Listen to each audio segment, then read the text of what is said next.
Hello and welcome to Cascade High School in Clayton, Indiana. My name is Lec Zorn and I'll be bringing you all the action as your Cascade Cadets challenge the Danville Warriors in Game 7 of the Indiana High School basketball season. Well, last night your Cadets had a setback against the undefeated Edgewood Mustangs, the 10th ranked team in the state in Class 3A. Cascade entered the game having won 2 of its last 3 and seeming to be finding cohesion, but they had no answers for Edgewood's dynamic arsenal led by 6'3" sophomore sensation Trevor Taylor. Cascade actually led 18-16 at the end of the first quarter, but they were outscored 18-5 and 22-6 in the second and third quarters respectively, as the Mustangs pulled away for a 76-50 win, rising to 4-0 and dropping Cascade to 2-4. Tonight, Cascade tries to get back on track against a painfully familiar opponent, the cross-county rival Danville Warriors, who are on a 21-game winning streak against Cascade. Although Danville fell out of the Class 3A rankings this week after losing its first 2 games of the season, those losses were both in overtime to ranked teams. Greencastle currently ranked number 17 in Class 3A, and Park Tudor currently ranked number 9 in Class 2A, and winner of 4 Class 2A state championships in this decade. And the Warriors have recovered since then to win their 2 subsequent games, 60-58 over Class 4A conference or county rival Avon last Saturday, and then 55-25 last night against Southmont. Now after losing 4 starters from last season, 3 to graduation and 1 Ross Stevenson to injury, Cascade is showing signs of getting its season on track. The Cadets have recovered from an 0-2 start to split their subsequent 4 games as they found a solid balance of contributors. 6'1" junior Mason Tharp has been the main go-to man on offense, averaging 13.5 points, 5 rebounds, 2.5 steals, and 1.3 blocks per game, leading the team in all of those categories. 6'8" Benson Walker, a senior, is averaging 10 points and 4.7 rebounds. 6'2" senior Cameron Ginter gives the team another solid inside presence with 4.5 points and 4.8 rebounds per game, while 5'8" sophomore Stephen Alderson averages 7 points per game, and 5'9" senior Bryson Phillips averages 4.3 points and a team-high 3 assists per game.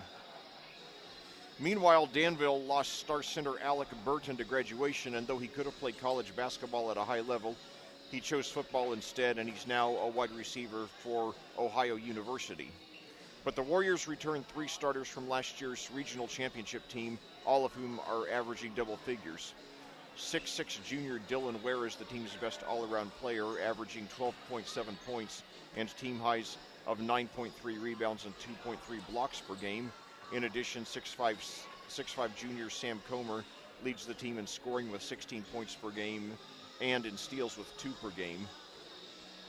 And 6'3" senior Connor Jones averages 15 points, 7 rebounds, and a team-high 5 assists per game. 5'11" junior Peyton Roof also contributes heavily with 8.7 points and 6.7 points and 6.7 rebounds per game. Cascade's head coach is David Carpenter, who's 127 and 190 in his 15th season with the Cadets. He won sectional championships at the school in 2005 and 2006. Danville's head coach is Brian Barber, who's 338 and 122 in his 20th season with the Warriors, and 377 and 146 in his 23rd season overall. He's won 8 sectional and 5 regional championships, all at Danville. He previously was the head coach for 3 seasons at Riverton Park. Well, at this time, we'll take a short break for a few words from our sponsors, and then we'll be back with the opening tip-off. Cascade Danville cross-county rivalry coming at you live. Next. The Cascade High School Athletic Department simply would not be able to operate without the financial support of our business partners. We would like to recognize and thank them for their generosity. The official health provider to the Cadets, Hendricks Regional Health, Diamond Partners, Bestway Drywall, and North Salem State Bank, Platinum Partners, Allen Irrigation Company, CJ's Pizza, Dunn Insurance Agency, Jill and Ian Bell's ExpertRealtors.net, and Global Construction Management, Silver Partners Electric Plus, Bassett Services Heating and Cooling, and Clean Sensation Auto Detail, and Bronze Partner Endeavor Communications. Thank you, business partners. Your support of the student athletes of Cascade High School is greatly appreciated. Well, back here at Clayton, we're just a few minutes away from tipping off this game. And, you know, times have changed a lot since January 29th, 2005. That was the last time that Cascade beat Danville in boys basketball. George Walker Bush was president. Mitch Daniels was governor. And head coach, Chris Carpenter, was in his second season with the Cadets. You know, and Cascade, right here at Clayton, pulled off a victory by a score of 62-49. And since then, in the subsequent 14 seasons, the teams have played every year in the regular season as part of, they have a regularly scheduled game. And then in addition, they've often played in the Hendricks County Tournament, which has often been at Danville. This season it will be at Cascade for the first time. And in addition, that game actually broke an 8-game losing streak by Cascade at Danville. So the Warriors have actually won 29 of the last 30 against the Cadets. So certainly it's been a long time coming. You know, it does look like Danville is not quite the team this season as the one that won the regional last season. But certainly, you know, they are good. They returned 3 starters from that team. And they should be better next season, actually. Because, you know, right now you look at their, you know, best players, you know, Dylan Ware, their best all-around player, is a junior, and then Sam Comer, their leading scorer, is a junior. So, you know, and those 2 guys are seniors next year. They should be back, you know, in top 10 form. And right now, I think they probably deserve to be at least in the top 20 or so. They were number 17 last week, fell out after the 0-2 start. But I do think that I do think that, you know, the pollsters should have taken into more consideration. They lost both to ranked teams, so and both in overtime. It's not like they're getting blown out. So this is probably a better Danville team than, you know, than people realize. And, you know, and I don't want you all to get too discouraged by the 21-game losing streak, because in the opening football game of this season, Cascade actually broke a 25-game losing streak to Danville that dated back to 1978. The teams don't play every year, but they've played roughly 2 out of every 3 years in that stance. And unfortunately, it looks like they're not going to be playing next year as Cascade, moves into the Indiana Crossroads Conference, and we're retaining 2 of our Western Indiana Conference rivals as non-conference opponents, Owen Valley and Cloverdale. You know, I'll certainly miss playing Danville next season. I hope that we will get them back on the schedule in the near future. But at the same time, I am excited about Danville, about Cascade's move to the ICC, and you know, it's more of, you know, I'm excited about it in basketball too, but more so in football. In basketball, you know, your conference opponents are only about a third of your regular season schedule, where it's almost all of your schedule, you know, except for about 2 games in football. So certainly, you know, I will be.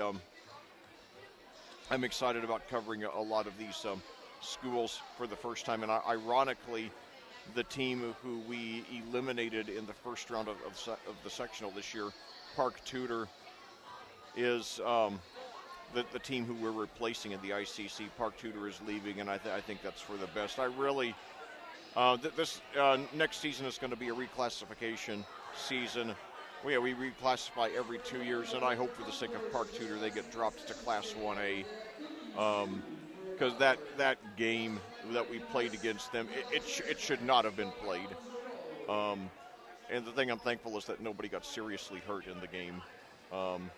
You know, I'm obviously thankful Cascade got the win, but, you know, it's I really felt for those Park Tudor kids that night. Although they're certainly making up for it in basketball. They've had 4 state championships in this decade, and currently ranked number 9 with, like I said in the first segment, a victory over Danville.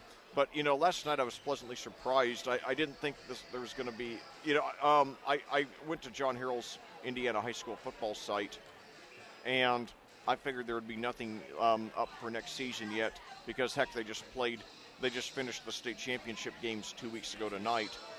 But I was wrong, and there are already some teams who have partial schedules up there, and it looks like maybe 15% of the teams have their full schedules up already.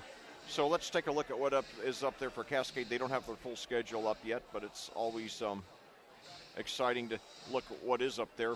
On August 23rd, we are going to open the season at home. It'll be our second consecutive home opener, the second consecutive season in which we've opened at home. And we're going to be playing Triton Central. That's a rivalry I'm really excited about. And Triton Central is located in Shelby County, southeast of Indianapolis, and they have been a major power in Class 2A in recent years. They are currently on a streak of 10 consecutive winning seasons. They've had 2 sectional championships and 4 seasons of at least 10 wins. In that span, they were 10-2 this season, advancing all the way to the sectional championship. They are the Tigers, by the way. I wish they had I wish they had a less generic name, but nevertheless, that is one rivalry that I'm very, very excited about. And I hope we play Cardinal. I hope we play Cardinal Ritter at Cardinal Ritter next season because it'll give me a chance to commentate there at that beautiful stadium there on the campus of Marion University there on the west side of Indianapolis. That is quite a facility, and of course in Marion, what a great program. They won the NAIA National Championship in football in 2012 and 2015, largely based on local talent. In fact, I remember when they won their last national championship in 2015, 10 of the players actually played their high school ball here in Hendricks County, 5 at Avon and 5 at Brownsburg. So anyway, we're opening against Triton Central. That will be on Friday, August the 23rd, and then we're going to be out at Speedway on October 4th, and that's a game that I can practically walk to. I live just about 2 miles away from Speedway High School. They're just down the street from Indianapolis Motor Speedway. And then finally on October 11th, we will play our Senior Day game in our regular season finale against the Monrovia Bulldogs. And we have quite a losing streak against Monrovia. In fact, I think it's up to 11 or 12 now. I'll have to check the exact statistic. We have cut the margin, our margin of loss against them. 3 years ago, they actually beat us by 76. The last 2 years, it's been 37 and 38, so that is progress. And I'll tell you, I don't know what it's going to be in between, but I'm glad that as far as the balance of home and away games, but I'm glad to see that we're going to be opening and closing at home, and I hope that it'll be a pretty balanced, as much as reasonably possible in between the home and away games, because I remember this season Cascade played 4 of its first 6 at home. Then we closed out the regular season with 3 in a row on the road, and our first 2 tournament games are on the road. And of course we ended up losing that second tournament game. So we closed the season. It had been over a month since we played at home, and that was just so hard on the fans, and it was hard on me too. all those road trips. Park Tudor wasn't so bad, but I had some real bad ones in there. And even the places that really aren't that far away in terms of miles, like Edgewood down in Ellettsville and Indian Creek down in Trafalgar, they feel worse than they are, just because of all all the obscure roads and all the mini turns you have to take. Sullivan was actually further away, but that was easy to get to because all I had to do was take I-70 out to Terre Haute and then take some other road almost all the way down there to the school. So really, it was almost just two roads the whole way, even though it was nearly a 100-mile trip. But anyway, we got a really nice crowd here. I counted 325 fans a few minutes before I went on the air. We probably have closer to 400 now, probably about 100, 125, maybe 150 Danville fans. You know, I see a lot of maroon there in the crowd. Danville only 9 miles away here in Hendricks County, and they are very well known for having a zealous fan base. You know, the last couple of years there's been a lot to cheer about at Danville. You know, the girls have won the regional the last 2 years, led by Ella Collier, who's now a junior, and very possibly Miss Basketball candidate next year. The boys won the sectional 2 years ago in basketball, won the regional last year. Looks like they're going to at least be pretty competitive in the postseason this year. The boys won the sectional in football 2 years ago, the regional in football last year. And this year, you know, after heavy losses to graduation, went a modest, by their standards, 6-5. But, you know, certainly there's still a top-flight program. And I really think that Cascade should model itself after Danville. You know, Danville has about 200 more students than we do. We're around 460. I think they're about 650 or so, maybe closer to 700. But, you know, Danville is easily probably one of the top 10 programs across the board athletically in Class 3A. I would like Cascade to become basically the Danville of Class 2A. And I think that's very realistic. And I think that with all the, ambition that we've shown in recent years, upgrading the facilities, upgrading the competition, certainly moving to the ICC, that's really going to pay off in the long term. And, one thing, this is my third season being part of this program, and one thing that I see a lot of is commitment and pride and ambition. Well, that's actually three things, but, I see, so much good in this program, and I see, a lot of good people in this program who do things the right way, and it's a program that really believes in balance. Looking over there at the Academic Wall of Fame, just, about 50 feet to my left, I was looking at the plaque where it shows the top 20 seniors in, each graduation class. And in the last, of the 11 Cascade girls basketball players who've graduated in the last 2 years, 5 of them made the top 20. That's nearly half of them, 5 of 11. Last year it was Trinity Hostetler, Abby Church, and Katie Cleveland. The year before that, Michaela Collier and Laura Batts, who was the salutatorium. So what a great mix of academics and athletics they have here at Cascade. That's so refreshing to see in this era in which so many schools compromise and believe that they can only succeed in athletics by compromising academics. And Cascade, has shown that that's not true at all. So, it makes me even more proud to be part of this program. And at that, we will pause for the national anthem.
Well, thank you to Cascade for that lovely rendition of the national anthem.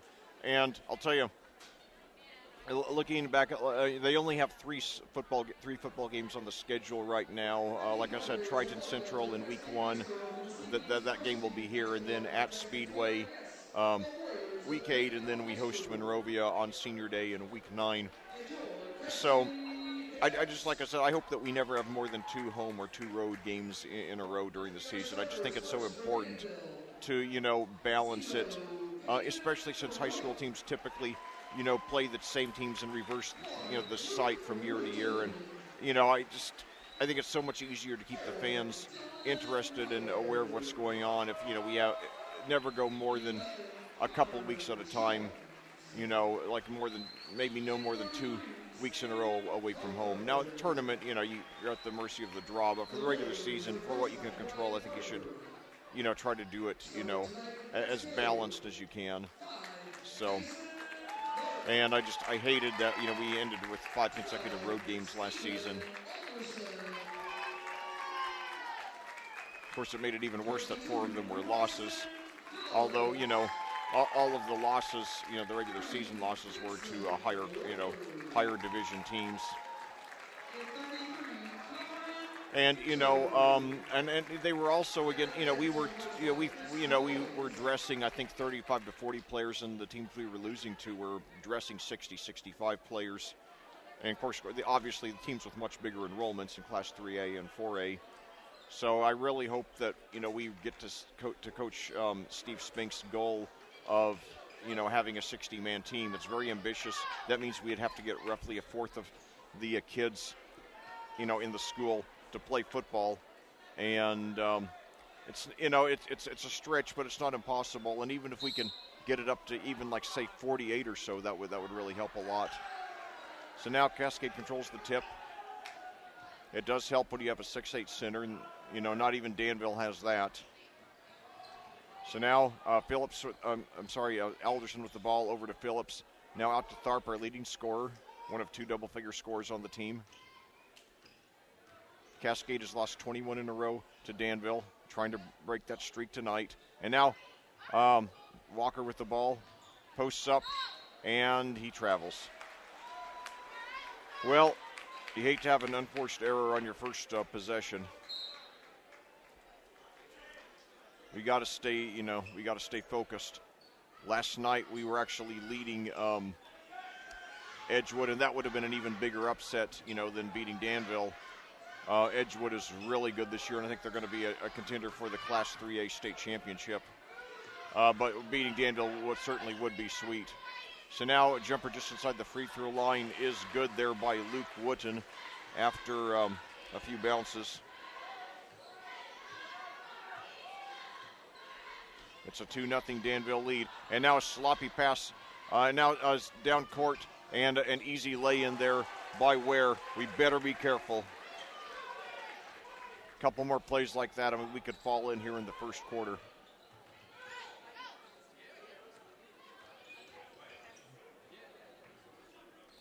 So now Walker for 3. He hit it! Yes! The 6'8" Benson Walker hits a 3-pointer to cut the lead to 1. And it's a 4-3 Danville lead here. Great Hendricks County rivalry here, coming at you live on audiosportsonline.com. And now number 0, Peyton Roof. At the right perimeter. Pitches now down to Connor Jones in the corner. Back out to Roof. Over to Jones. Puts up a 3. No good. Rebound by Tharp. He brings it up. Cascade will take the lead with a field goal. Tharp brings it down hard now. Pitches inside to Walker. Turnaround jumper. He hits it. And we got the lead. So Cascade on 5 quick points by Benson Walker, who overcomes the and now no good on the layup there by Jones. Ginter pulls in the rebound. And now a nice behind the back dribble by Tharp. And now Walker tries to set a pick, but Alderson drives to the basket. We got to fight over the loose ball, and Danville comes away with it. Now 2-on-2 fast break. Drive to the basket, puts it up off the glass, and We got, and then Sam Comer is fouled. One of 3 double-figure scores for the team. He is a 6'5" junior. 5:16 to go here in the first quarter. Comer goes to the line. First one is up, and it is in and out.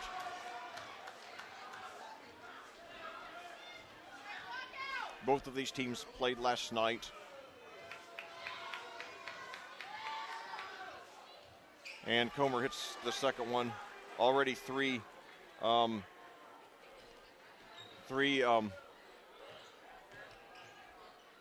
Warriors have scored, and we are tied at 5. And now we've got a whistle here. Now we got a couple of the officials it looked like they were about to talk about something. Now Cascade will be inbounding. I'm not sure what the issue was. And now one official is, okay, now the back to action here. That was odd. So now Phillips with the ball, tied 5-5. Over to Tharp, fakes a 3, and now it's tipped away, but he saves it. Now pitches over to Phillips, drives to the basket. Put it up left-handed, no good. And now a foolish foul committed by Phillips there. After the rebound there by Wooten.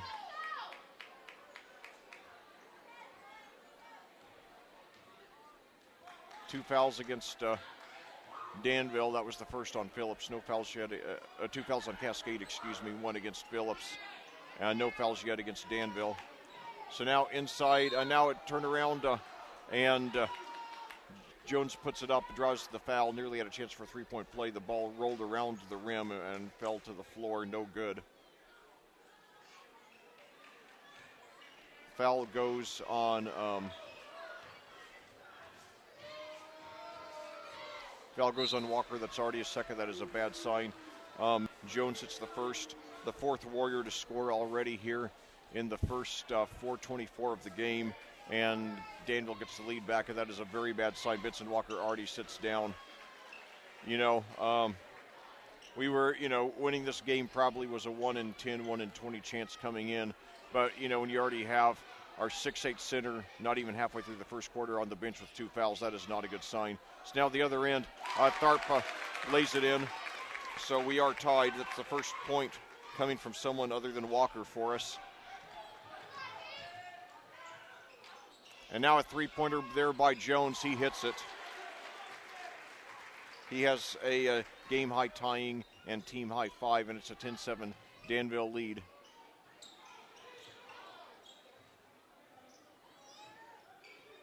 If Walker had a stellar game, we might have had a fighting chance in this one. And now a nice steal attempt there by Wooten goes out of bounds.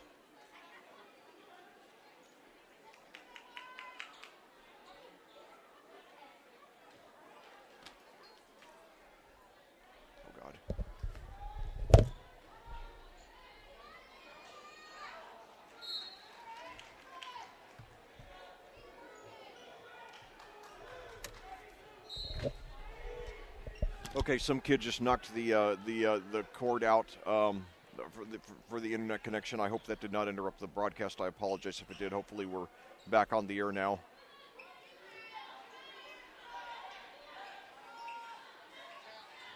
Baseline jumper, no good. And now picked up there by Mason Tharp, and he's fouled. That was an overly aggressive move there by Peyton Ruth going for the steal.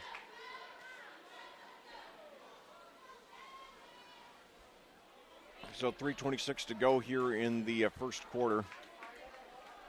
Danville 10, Cascade 7. The Cadets trying to hang in there.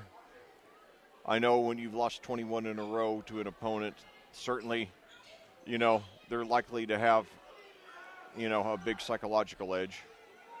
So Tharp inside to Ginter, posts up, pitches out, and now fakes a 3 by Dylan Kottkamp there. And now inside to Ginter. He posts up, puts it off the glass, no good. And rebound there, grabbed. That's Danville. That's Sam Comer there who got it. Pitches over to Jones. Now over to Roof, back to Jones, to Comer. Standing near midcourt. 2:50 to go in the first quarter. Danville by 3. And now fakes on 3. And now pitches across the court.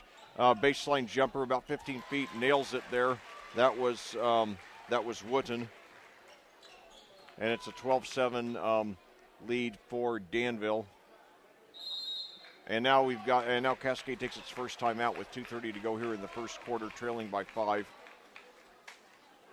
The effort has been there. They are overmatched in this game. I think Cascade, they have gotten better. They've made strides this season. Oh, and now Benson Walker, it looks like he's being there's somebody, the trainer or somebody is spraying something on his jersey. I'm not sure what it is. Never seen that before. Maybe, now she's putting on a glove. Hopefully there's maybe somebody else's blood got on there. But hopefully it is nothing serious. And now he is going back over and rejoining the team. And, if it is another player's blood, obviously, you have to, take it very seriously. There's so many diseases that you can pick up just by touching somebody else's blood. And it's always good to err on the side of caution.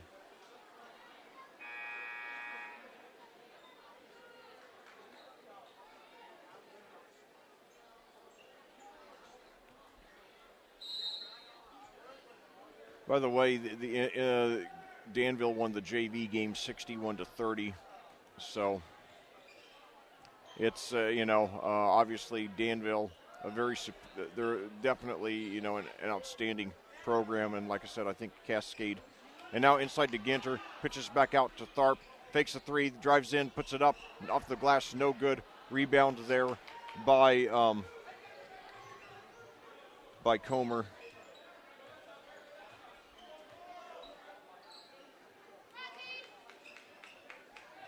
So now inside there to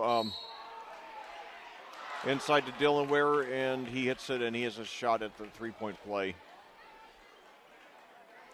Ware has 4 now. 1:50 to go in the first quarter. Things already looking bleak for the Cadets.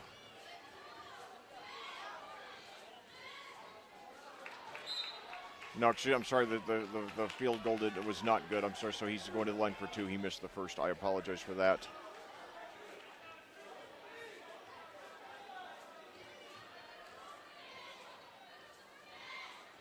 And he missed them both. And a rebound there by A.J. Sanders, newly into the game, gives it over to Bryson Phillips.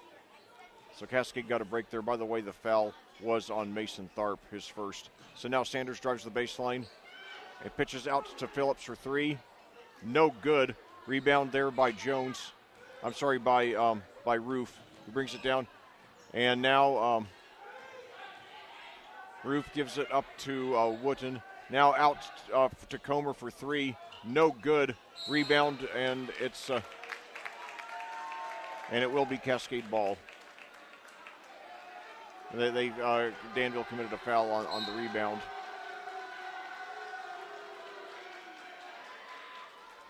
Foul going against Roof. They're showing him on the scoreboard as 0-0, which I best remember. I'm trying to think what 0-0s I remember. I remember Robert Parrish, probably the most accomplished one. Who else? I remember there was a guy, I think Ken Burrows was his name. He played for the old Houston Oilers back in the late 70s, early 80s.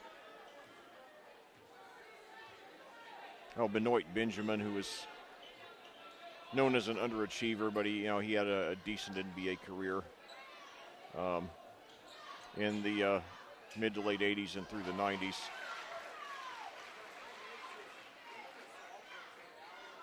Now a three-pointer there by Jones, and now Cascade opens up. Danville opens up an 8-point lead here. And now inside to Phillips, who's left wide open under the basket.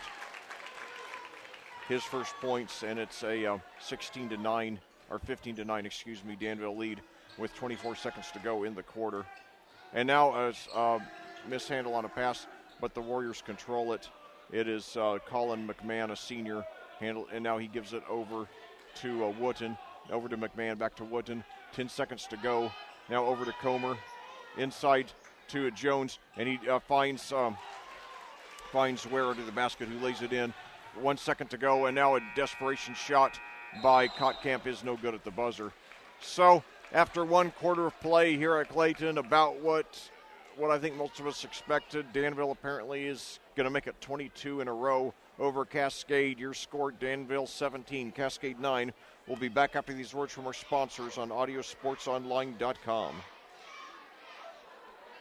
The Cascade High School Athletic Department simply would not be able to operate without the financial support of our business partners.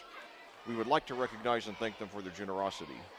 The official health provider to the Cadets, Hendricks Regional Health, Diamond Partners, Bestway Drywall, and North Salem State Bank, Platinum Partners, Allen Irrigation Company, CJ's Pizza, Dunn Insurance Agency, Jill and Ian Bell's ExpertRealtors.net, and Global Construction Management, Silver Partners Electric Plus, Bassett Services Heating and Cooling, and Clean Sensation Auto Detail, and Bronze Partner Endeavor Communications. Thank you, business partners.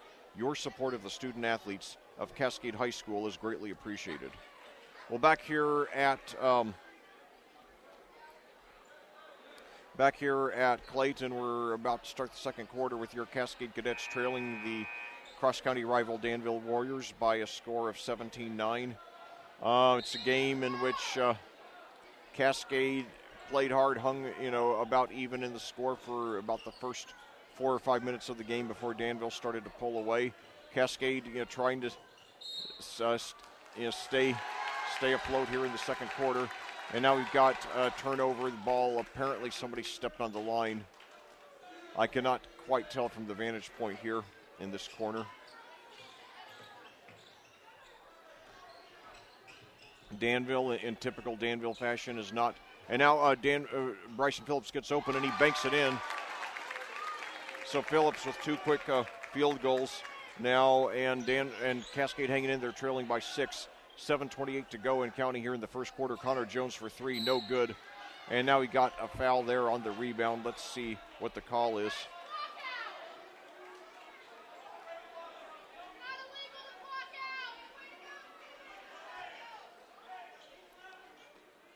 And it's going to be against Cascade against Alderson, his first.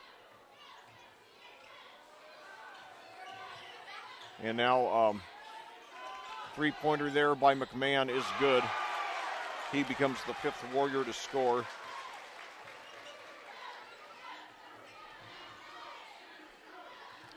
So now Cascade trailing by 9. That's their biggest deficit of the game so far. And now it looks like the ball touched the line there on that pass from Phillips to Kotkamp.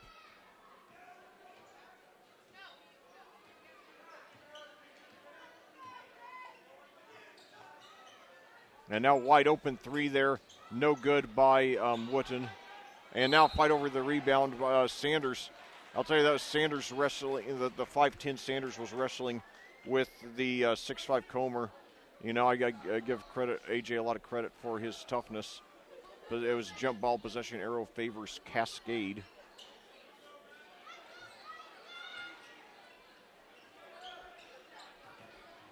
And now a steal there by Alderson. McMahon stole it from Alderson, gives it to Jones, puts it up left-handed, he hits it and he's fouled.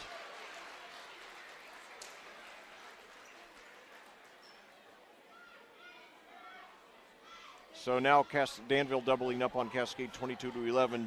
Jones the leading scorer with 10.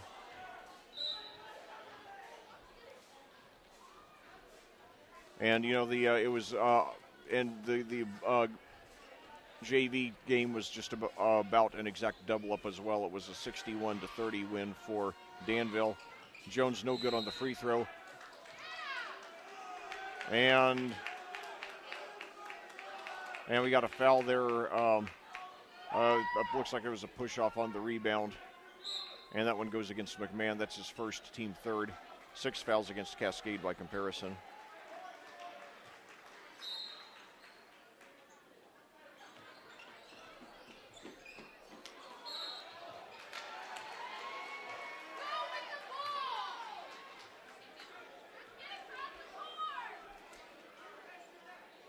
And by the way, the portion that might have been lost, from the live broadcast, it will still be in the archived broadcast because it's still being recorded onto my computer, and I'm going to upload it to YouTube immediately after the game. And in fact, for Avon, for JV football, what I've often done for them over the years is just videotaped it and then uploaded it, where it didn't even air live. I didn't even need an internet connection. Although now they do have an internet connection in their press box now. So now I do some Avon live broadcasts. So first free throw by Garrett Fullwider. He's a 6'1" junior. The foul, by the way, was on Alderson, his second, team 7th. So the Warriors are in the bonus now. Fullwider hits both of them. So 24-11. And now a vicious double team. I think they got, it was both Ware and McMahon with an all-out blitz to steal the ball there, but they got a little too aggressive.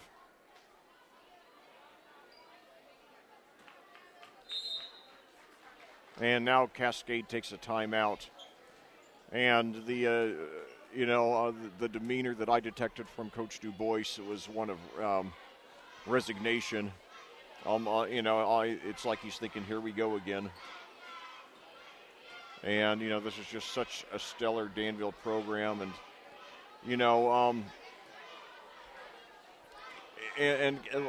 Cascade is moving up the ladder. Even if we become the Danville of 2A, Danville's 3A. And, it's not likely that the student population is going to increase dramatically at Cascade to push us up to 3A anytime in the foreseeable future. But, we'll certainly see what happens. And Cascade, I think, is going to be getting, better, like I said, like against Monrovia, one of the super low to mid-level powers in low to mid division powers in football. They are, we've been closing the gap against them the last several years, becoming a lot more competitive. And we still have a long way to go, but certainly we're making a lot of progress. And now we got a whistle there. The ball goes out of bounds. Let's see. So it's going to be a foul against Danville. That's their 5th. That one goes against Fullwider.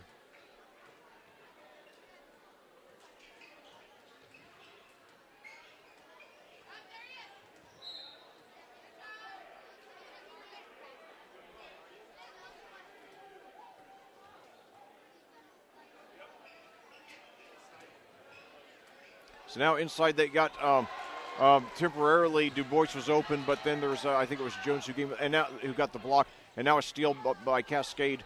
Walker posts up, puts it off of the glass too hard though. Rebound by Jones. And now we got a foul there as a Danville player was driving to the basket. Now he gets up. He looked like he took a hard fall. That was Dylan Ware, who is a junior, and he's got a tattoo, I noticed. So if he's a junior, he's likely under 18. So I guess one of his parents signed the permission form. My daughter Aria, and then the first free throw is good by Ware. But my daughter Aria turns 15 on next Friday. I turned 48 the same day. She was born on my 33rd birthday, and I told her that no tattoos until she's 18, because that's a permanent decision. And I don't think a lot of people who get tattoos think that they think in those terms. And now no good by Ware, but laid in by Jones. So now Danville already firmly in control of this game with 5:42 to go here in the second quarter. And now a free throw line jumper there by Tharp, and he draws the foul.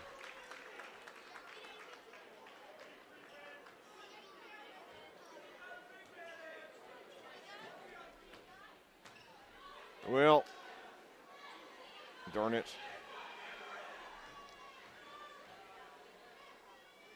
You know, we'll beat Danville someday, you know, hopefully sooner rather than later. There is Tharp hits the first one. The foul, by the way, on McMahon, his second, team 6. So one more and we get into the bonus. We will do it one of these days. As Tharp hits them both, he has 4 now.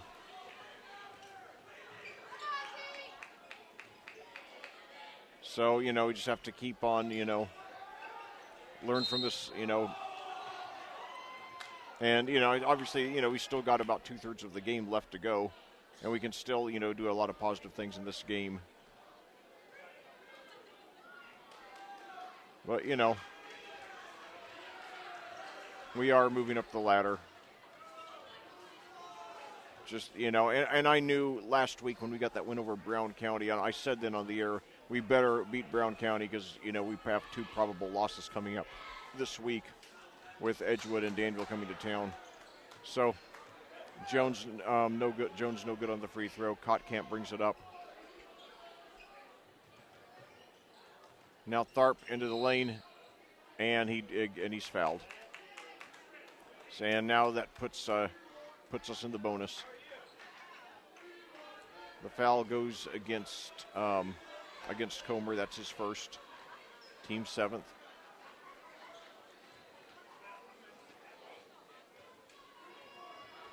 So Tharp on his first free throw, it is up and good. He swishes it.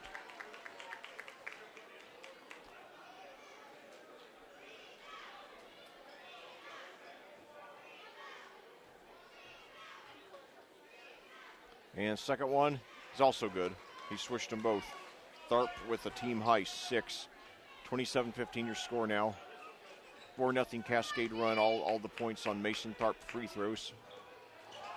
And now 3-pointer there by Roof. No good. Rebound by Sanders. And now pitches down court to Ginter, but not quite enough on it. And it's stolen there by Wooten. Gives it over to Roof. Nice spin move. Puts it up off the glass. No good. Rebound Ginter. And now throws down court. 1-on-1. Tharp. Oh, but he traveled. He was a 1-on-1 with the Ware to the basket. And now it looks like he's questioning it. And although then he walks away. It did not appear to be heated. I think he just was surprised by the call and felt he didn't do it. 4:05 to go now in the second quarter. Danville 27, Cascade 15. Roof over to, and now inside to Jones, who lays it in. Jones with a game high 14. And that breaks a mini 4-0 run there by Cascade. And now another hack job by Wooten. Boy, Danville's aggressiveness has just gotten the better of them. And they've been committing a lot of fouls the last few minutes. So that's the 8th one. That was the first one on Wooten.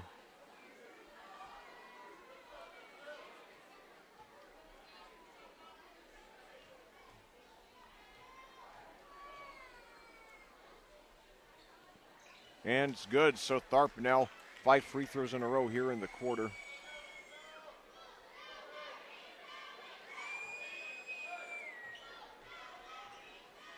And second one is up and is good. So now Tharp 6 for 6. And, you know, he has 8 in the game now, 8 points.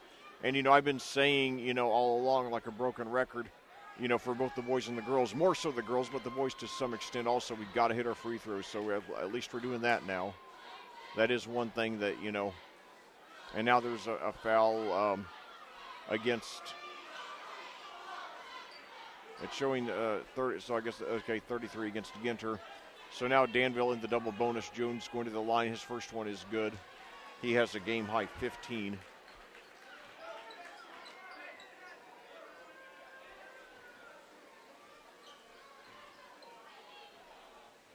He hit them both.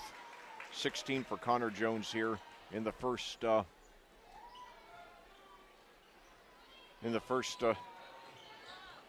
18 or 14 in the first 14 minutes of the game. And now Du Bois was open on their basket, but then Ware and one other player rushed over to get to him in time and stopped the shot from going in.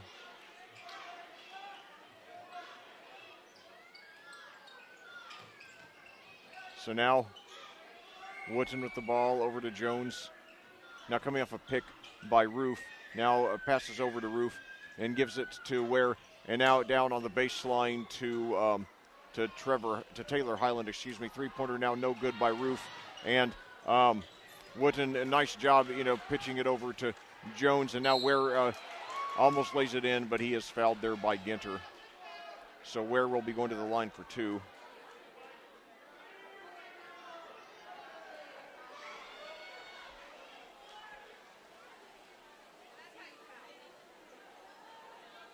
But yeah, I'll tell you, when Cascade finally beats Danville, I hope I'm still the commentator, and I hope it's not a long time from now, but when it does, that'll be quite a special moment.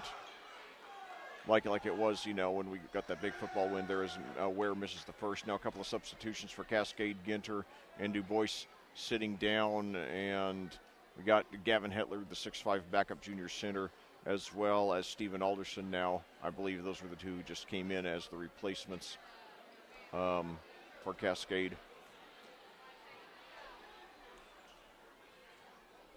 31-17 your score now. So it could be worse, Cascade has shown some fight, and that is good to see. But looking at how things have gone, okay, something's being cleaned up on the floor now. Okay, maybe there's some blood there.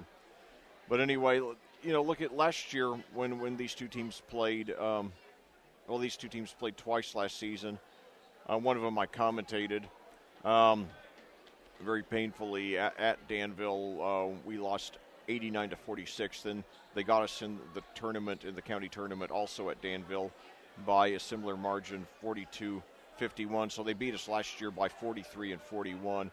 The year before that was actually relatively close, by comparison, 61-44.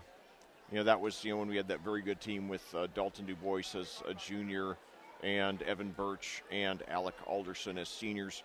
Going back the year before that, they just about doubled us up, 65-32.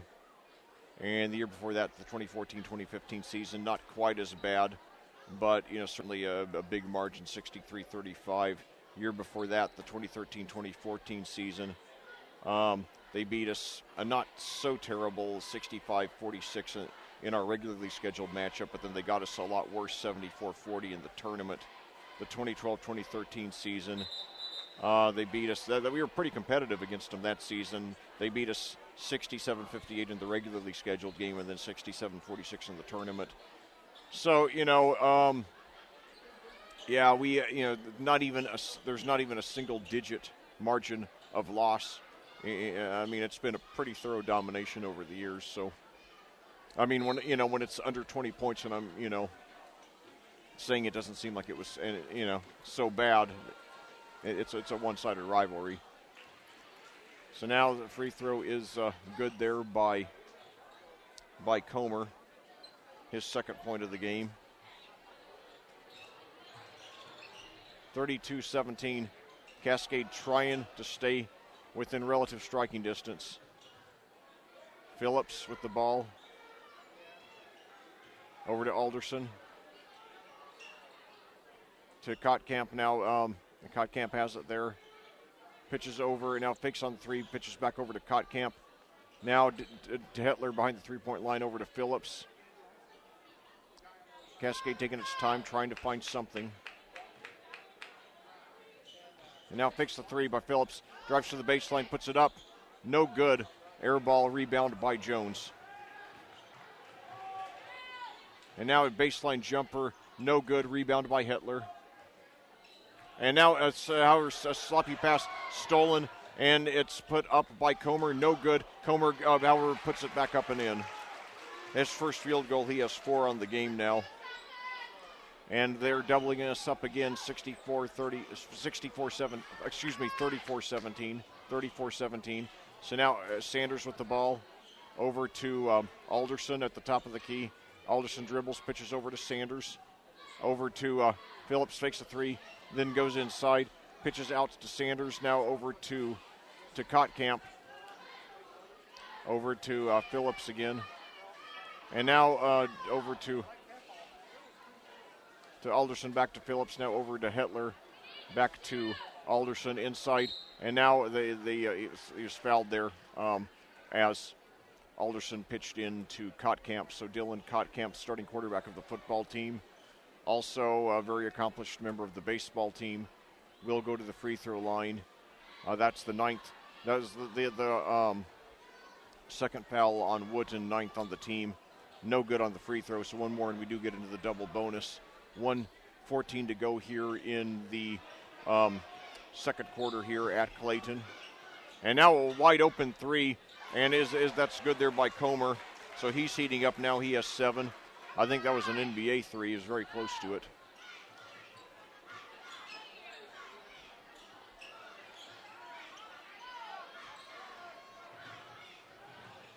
So now wild sequence of events. The ball comes loose and is knocked out of bounds to Danville. The Warriors up 37-17. Now with 48.5 seconds to go here in the second quarter. 8:10 your time of day.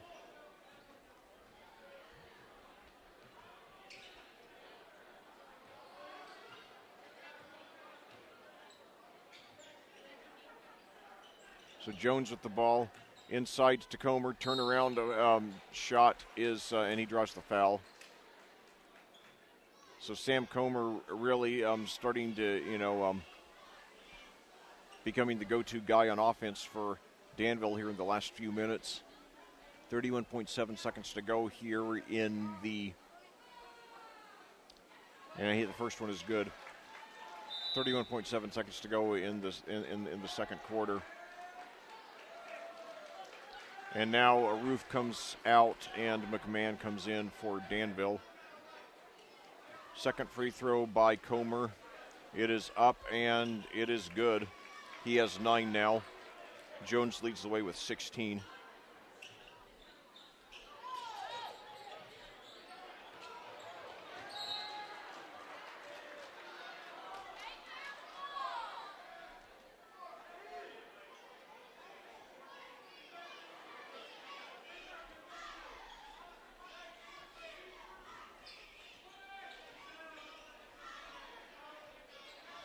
(39-17) your score.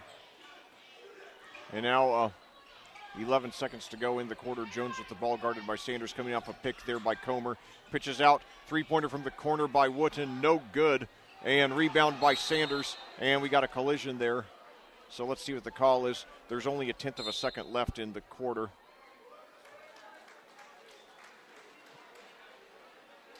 Nice effort there by the 5'10 Sanders, who's a relentless competitor. He's not only our best player in football, it was last year as a sophomore and this year as a junior. He's probably our best offensive player, best defensive player, best special teams player. I mean, that guy does everything on a football field, and now he's going to the free throw line trying to get his first points of the game. First one is up, and it is good after a few bounces and rolls.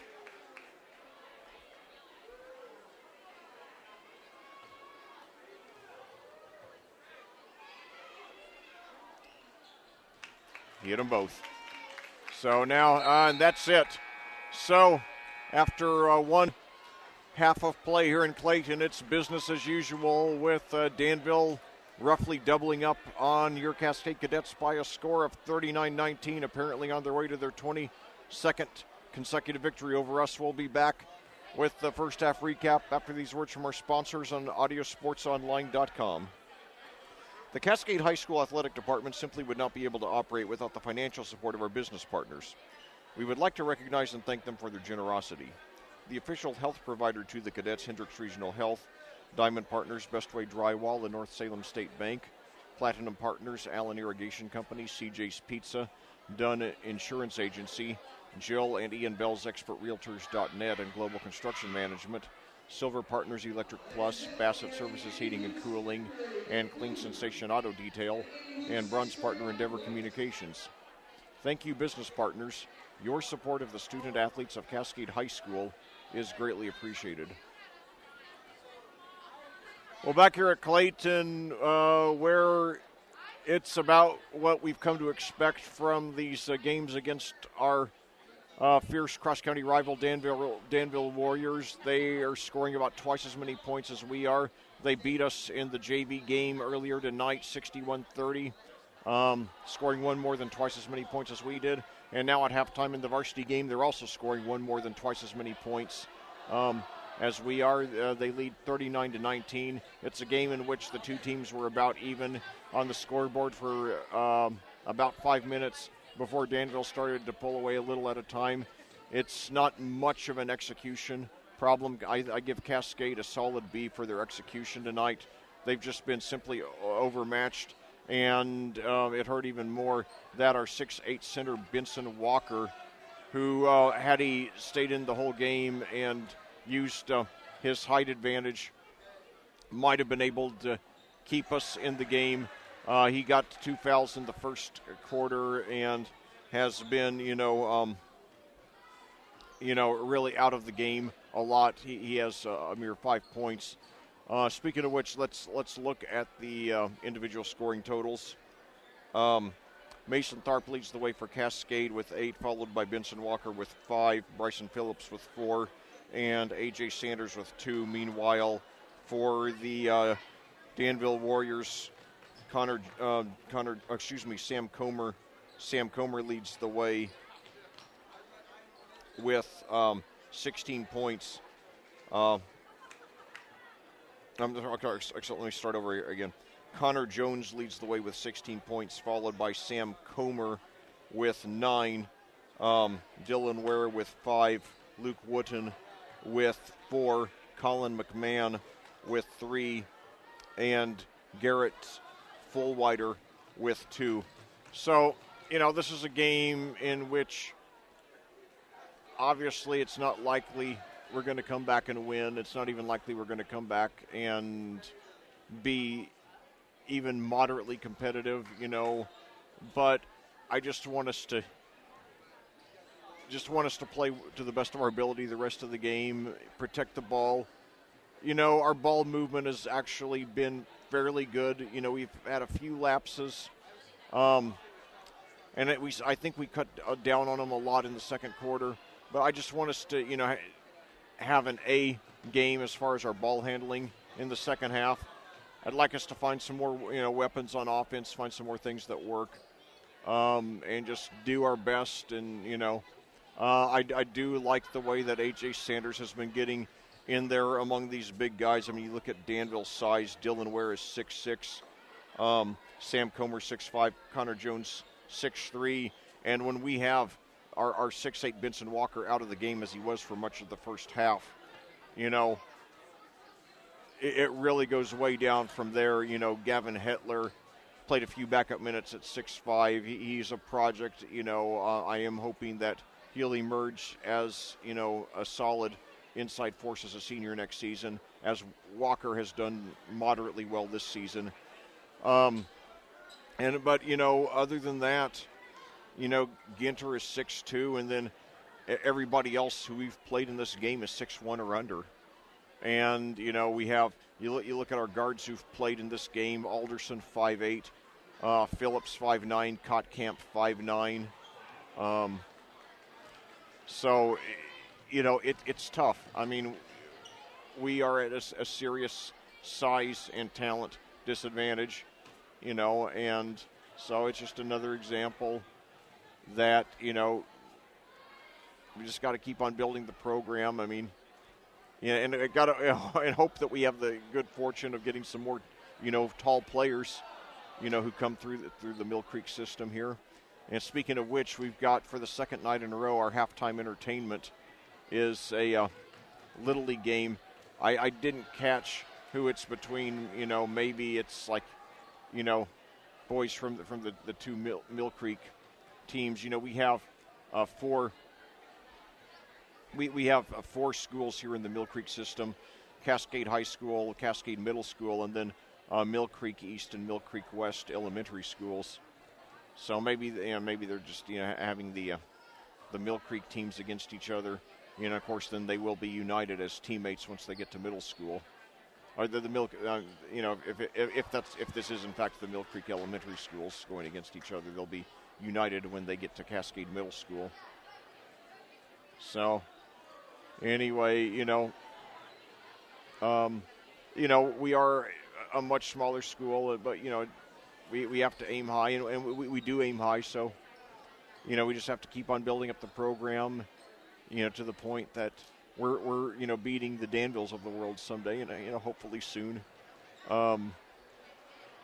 And I try to have a sense of humor about it, so don't be surprised if I put a few Shining and Blues Brothers quotes into the broadcast, which does make it easier to get through losses like this. But I just I've seen this program do so much in my 3 seasons here, and the results aren't always showing on the scoreboard yet, but I think they are going to start to, in the near future. Well, they've started showing to some extent, just not to the extent that we want to. And I try to strike the balance between not being complacent, and not wanting to use our youth and our small school size as an excuse. But they're not excuses; they're facts. And we're taking all the steps, like I said, upgrading the competition, upgrading the facilities, doing everything that we need to do so that, we are going to be a consistent, top 10 team here in 2A, I think, in the next few years. And, in all sports, I mean, the girls have come the closest. Girls basketball's come the closest to that so far, but I think we're going to get there in boys basketball and football as well. And I think, we're moving up the ladder in both baseball and softball, too. I look forward to covering those teams once we get to the spring again. I had a great time doing that last season. And now Cascade and Danville both back on the floor warming up for the second half.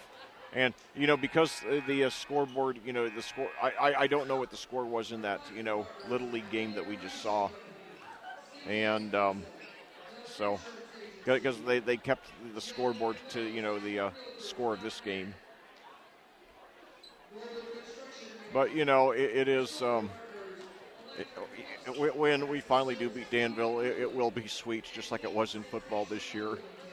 And I get a kick out of listening not only to my call of that last play, but then in the post game, in which I was very, very emotional, very hoarse, very emotional, and I certainly will be, and just like I was when we beat South Putnam last year in girls basketball, and of course, what's ironic is we were on a 10-game winning streak against South Putnam when they eliminated us in the sectional season before last. And then, the first time we played them after that, it was in the regular season. It was December the 16th last season, Saturday afternoon game. And I just about lost my mind, and I was on the verge of tears in the post-game show over that one, just because it was so sweet to, get the win after, that crushing loss they gave us, just a few months earlier, that wrecking our dream season. And, that is, it's just so painful nearly 2 years later to the day. February the 3rd, 2017. I mean, it's a day that is still very painful for me to think about, because I really thought we had a shot to, at the very least, make the semi-state that year. And, we just showed up, and seemingly were completely unprepared for what South Putnam threw at us. And and by the way, South Putnam, they came back and beat us twice here at Clayton later in the season, once in the WIC crossover game and then once in the sectional championship. So they've won 3 of the last 4 games against us. So that makes me even more thankful for that, win that we got against them in our regularly scheduled game. Last December 16th, because otherwise they'd be on a 4-game winning streak against us and really have a strong psychological edge. So now, third quarter action here. Comer, beautiful pass to a driving Jones, who lays it in. Jones with a game-high 18, and it's a 22-point lead for Cascade, or for Danville, excuse me. I was wishful thinking there to say Cascade. And then Wooten lays it in, so it's 4 quick points in the first minute of the half now, as Danville extends its lead to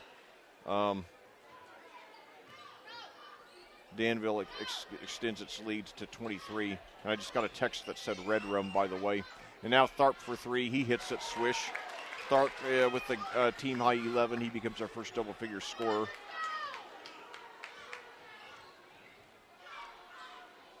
And now a baseline jumper is good there by Comer.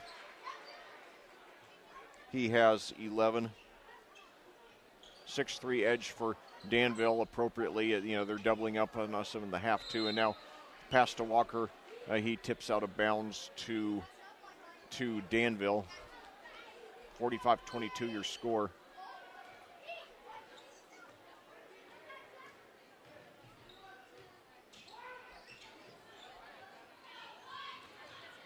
And now drive to the basket. Roof hits it, and he's fouled. First points of the game for Roof.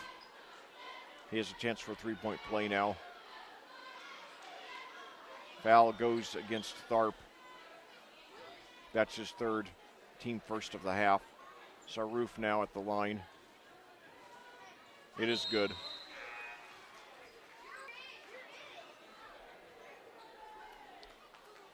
(47-23) your score.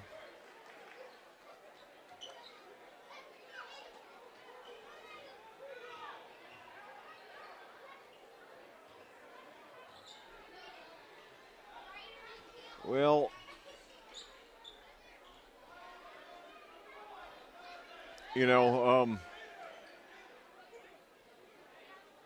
loving something or someone means,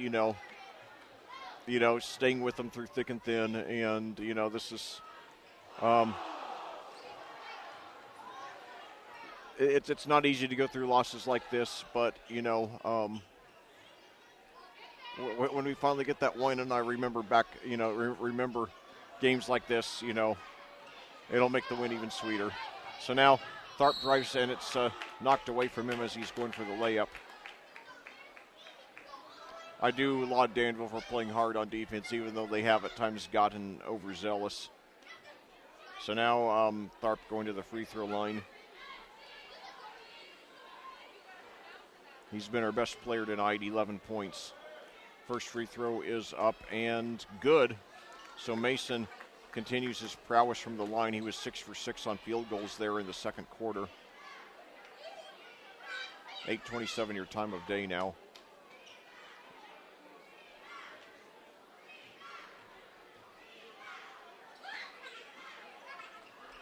And he's 1 for 2. Finally misses one. He has 12. Nobody else on the team has more than 5.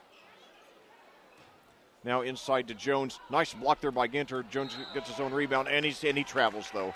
So Cascade gets the ball. 48-23, Danville leads. 5:17 to go here in the third quarter at Clayton.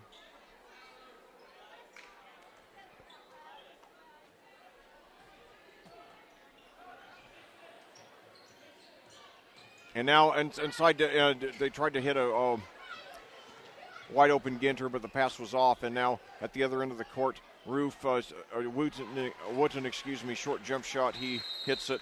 He has 8 now, and we got Cascade taking a timeout. Your score, Danville 50, Cascade 23. But, yeah, I've seen this so many times, in these games that I'm kind of numb right now. But, I'll tell you, I'm still proud to be a cadet, and, I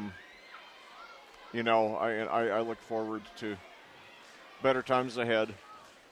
So, we just have to, it ain't about how hard you hit. It's about how hard you can get hit and keep moving forward, how much you can take and keep moving forward. In the immortal words of that great American philosopher, Rocky Balboa. And now I got to throw in a shining quote. Words of wisdom, Lloyd, my man. Words of wisdom.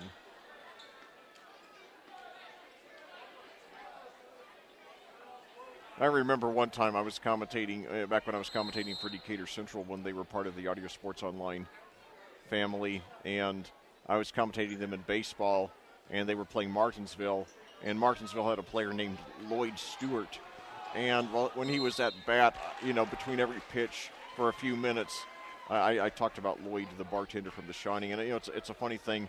My brother's middle name is Lloyd, and one of my uncle's first names is Lloyd, and he was named after his maternal grandfather, whose first name was Lloyd.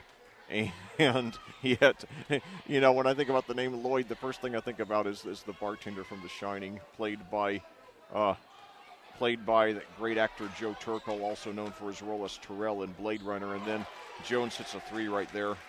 He has a game-high 21. Last I checked, Joe Turkel's still living. Let me check on that to make sure. So anyway, 53-23 your 53-23 your score. Danville has a game-high 30-point lead.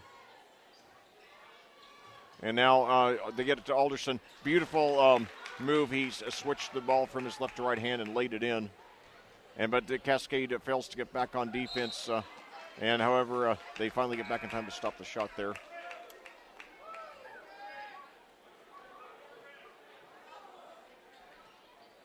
Yeah, okay, yeah, Joe Turkel, born July 15th, 1927, is an American character actor of film and television. So, yeah, he's 91 years old and still going strong.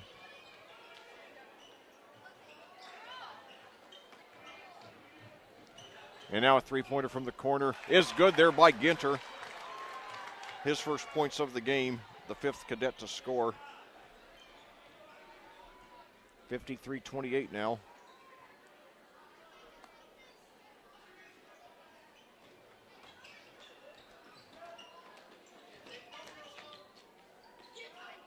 And now a drive to the basket.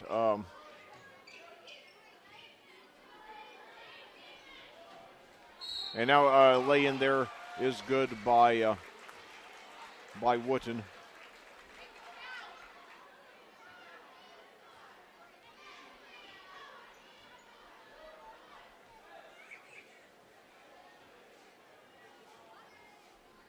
I apologize, Ginter was the 6th cadet to score. So now Luke Wooten at the free throw line. He has 8 in the game. He hits it.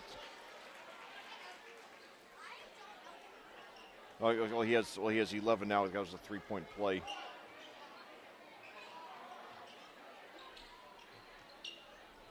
(56-28) your score, and now a steal there. Jones now down to. And a power dunk there by Ware, who has 7. Danville has 3 players averaging double figures on the season. They have 3 players scoring in double figures tonight. There's Tharp with the ball guarded by Roof. Now Ware joins in. He gives it up to Du Bois, now to Walker. Now into Kotkamp. Nice underhanded shot, but no good. Then Connor Jones picks it up down to Ware, no good. And Sanders picks up the rebound, brings it down very fast over to Tharp for a wide open 3, and he hits it. So Mason Tharp with a team-high 15. It's a 58-31 lead now for Danville. 2:15 to go here. And now Jones lays it in. He has 23.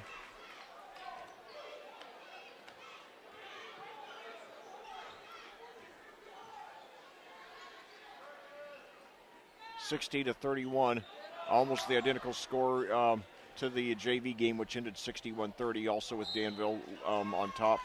And now Kotkamp drives and he draws the foul there, so he will be going to the line for 2.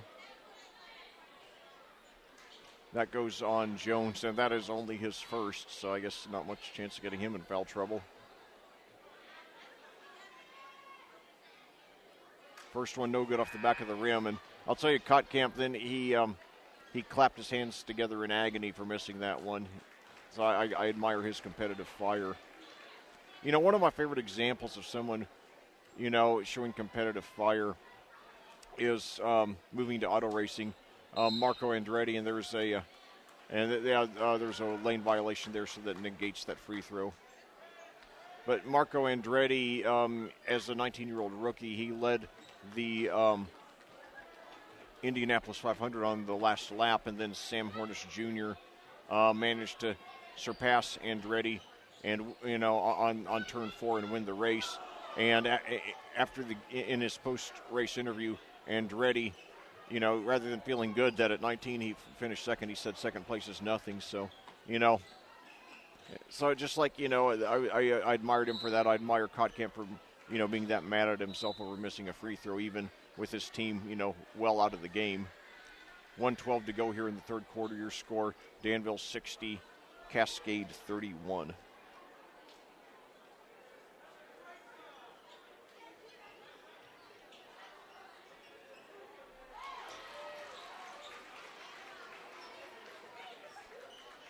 Make it 62-31.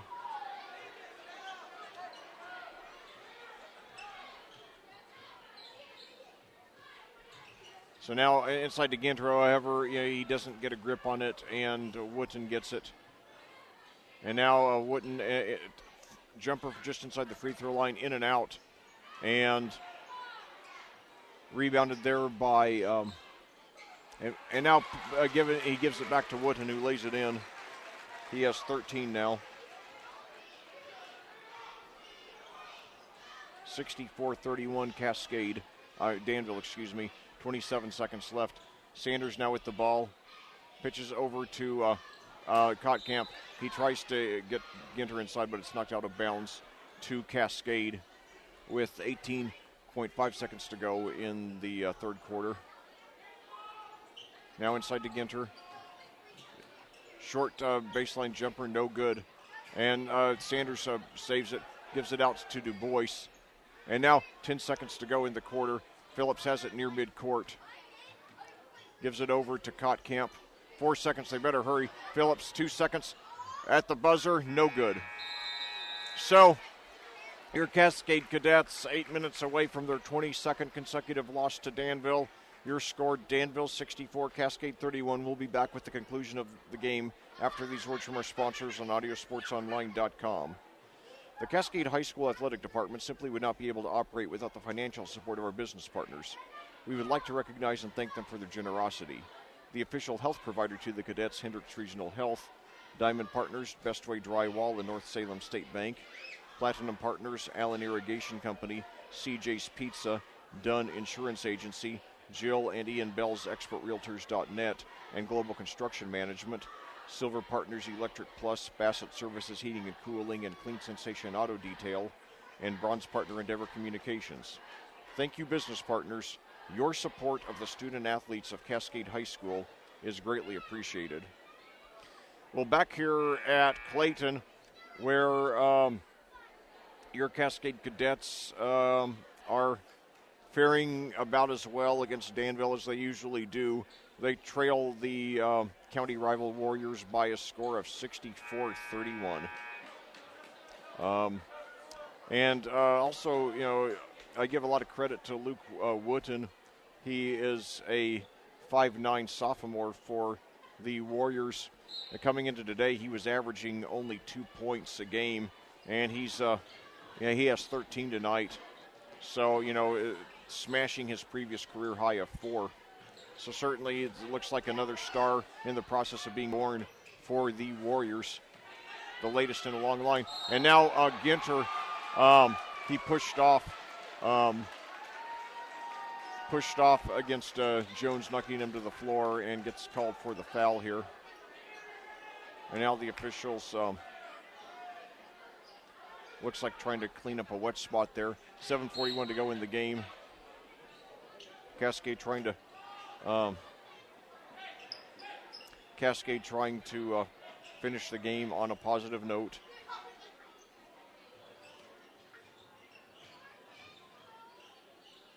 And now nice move under the basket, laying it in. Jones drove under the basket and then put it up from behind him. He's having a monster game tonight. Now across the court there, Tharp, baseline jumper, no good. Rebound by Jones. And now he very aggressive on the rebound, and he knocked Tharp down. Jones with 25.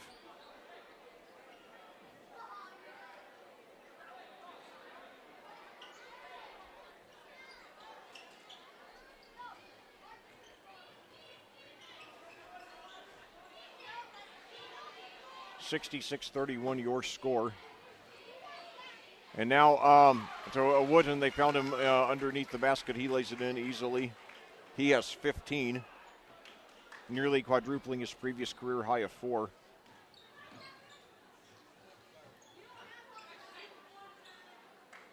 So now across court, pass knocked out of bounds to Cascade. 6:32 to go. Cascade trailing by 37. They lost the 2 games last season to the Warriors by 43 and 41. It looks like that's about where we're going to end up tonight. Now inside to Ginter, posts up, puts it up left-handed, and he hits it. Ginter with 5 now.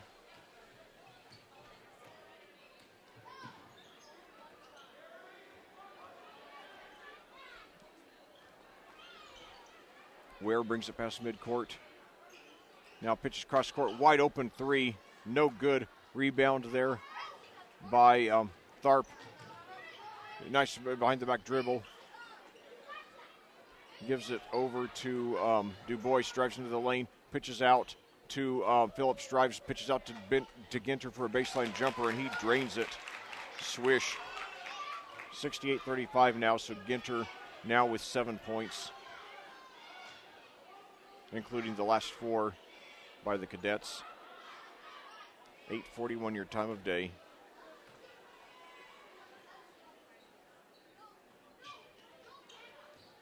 Now inside to Ware, posts up, puts it off the glass, he hits it and he's fouled. Ginter commits the foul there with 5:26 to go in the game. 70-35 your score.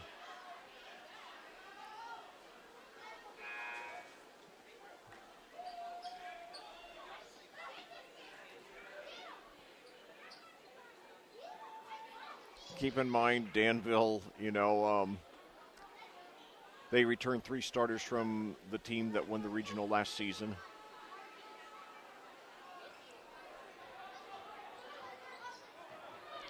We're no good on the free throws, nevertheless has 13. And now, rare defensive lapse for Danville as Phillips was left wide open for the easy lay-in. 70-37 your score now. And now Jones brings it down, and he travels as he collides, I believe, with Tharp there. Or this A.J. Sanders, excuse me.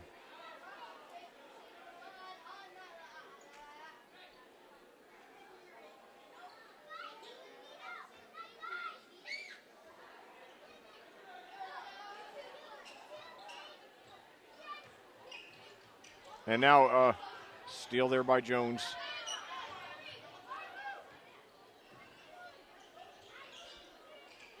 And now a steal there by Tharp. He brings it down, lays it in.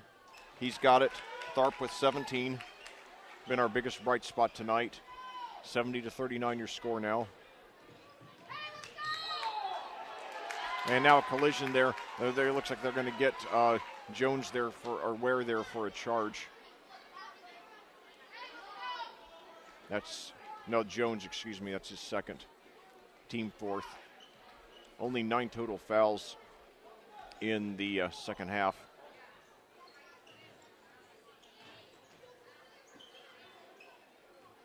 So now inside to Walker, turns around, puts it up, and no good. And he does roll in there. Walker with 7, but any remote chance we had to win this game was just about ended in the first quarter when he got his second foul. Now drive to the basket by McMahon, and he draws the foul in the act of shooting with 4:06 to go in the game.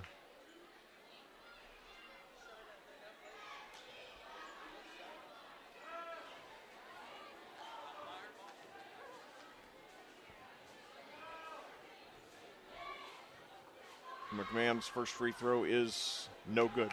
Rolled after rolling around. And now let's see, we got Wooten, Ware, and Jones all sitting down probably for the rest of the game for Danville. And he missed them both. Phillips the rebound. 4 minutes to go in the game. Now cross court to Sanders. Takes it, and beautiful reverse move. And Sanders scores his first field goal. He has 4 points on the game now, so it's and all of a sudden, Cascade, I believe they're on an 8-0 run now.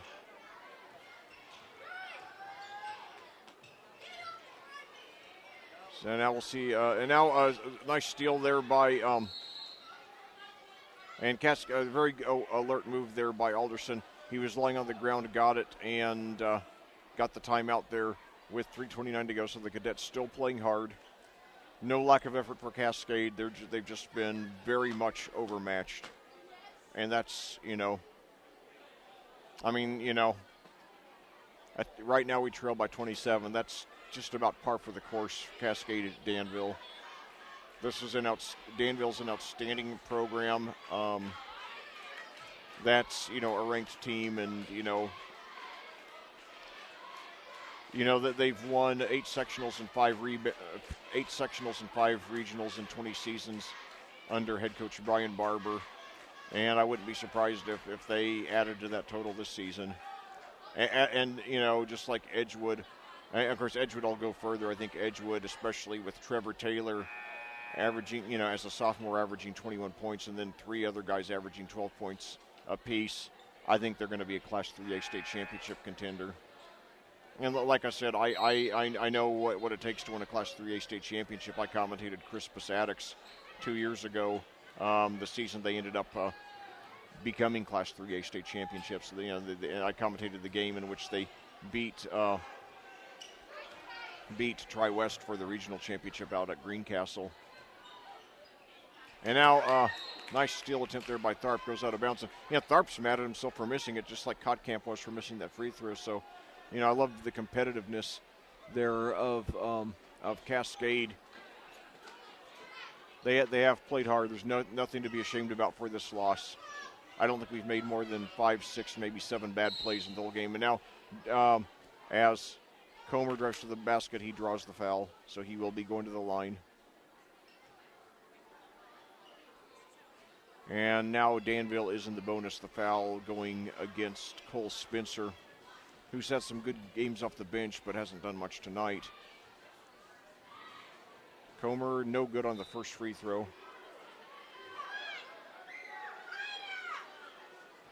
He has 13 tonight, one of 3 double-figure scores for Danville.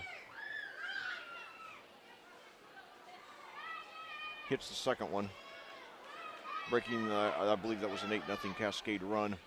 71-43 your score, and now we've got a whistle there. There's a reach in there, as I think they're going to get Kobe Ward. And it's just been in the last few years I've started to commentate kids named Peyton. Coinciding, I guess, with kids being born from 1998 on, the year Peyton Manning arrived with the Colts.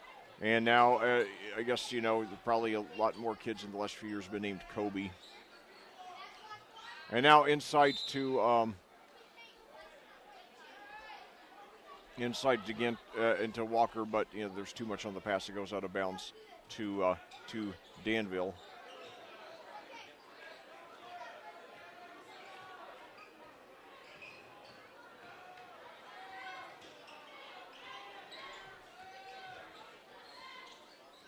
So now Comer with the ball, and it's stripped away, and Walker gets it, gives it to Tharp, brings it down, tries to connect with Spencer, and he does. So Cole Spencer gets his first points of the game.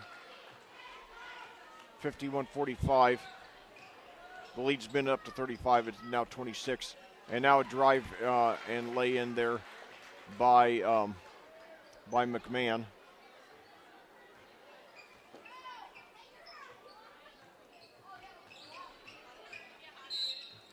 And now we got a reach in. I think they're going to get McMahon for that.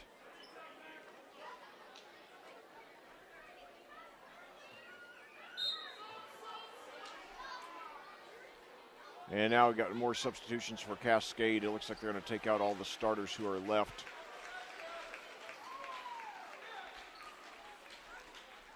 .157 to go in the game. Cascade trailing by 28.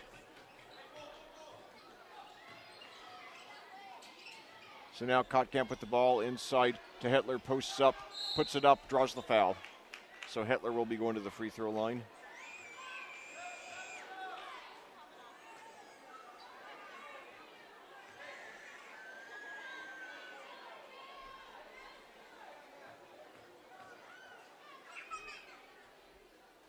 It is up and good after rolling and bouncing around.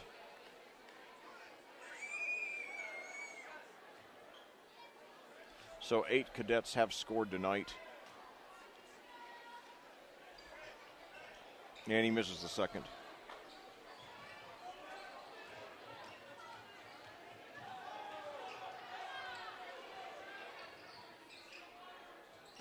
So now McMahon over, and now he does give it up now to now beautiful move there by the basket, and McMahon lays it in.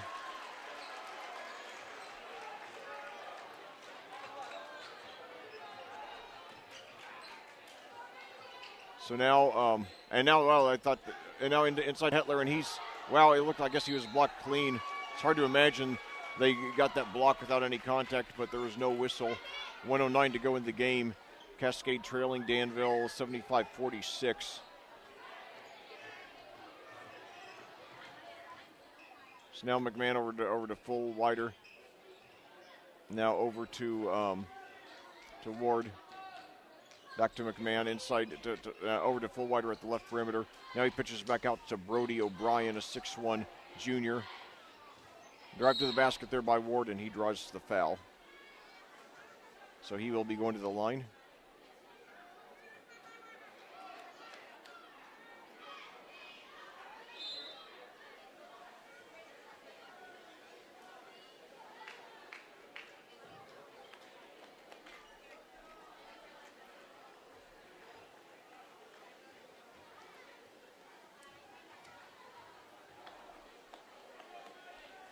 First one is up and good. So Kobe Ward with his first point. Scoring recap's going to take longer than usual tonight. We've got a slew of guys from, I think 8 guys for each team. I'll have to count for Danville. Yeah, so Ward hits them both. Pushes the lead back up to 31 here. And now a nice steal attempt there by McMahon. It's a jump ball position arrow, favors Cascade with 36.5 seconds to go in the game. Danville about to get its 22nd consecutive victory against Cascade, leading by 31.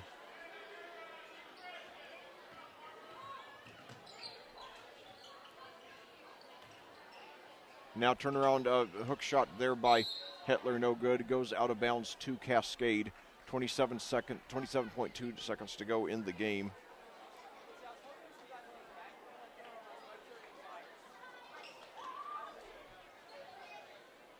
And now the pass is deflected, and Ward comes away with it, however. And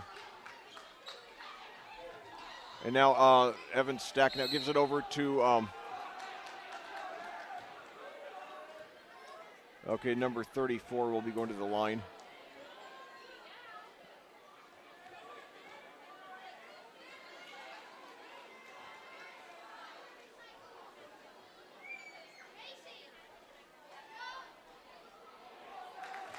And he misses it. Number 34 shown on the program as Aiden Roach on the JV team. Second one is also no good. Fight for the rebound. And finally, and now there's a foul there. Taylor Highland came away with it, and he was fouled from behind. with 11 seconds to go in the game, and Danville with a 31-point lead.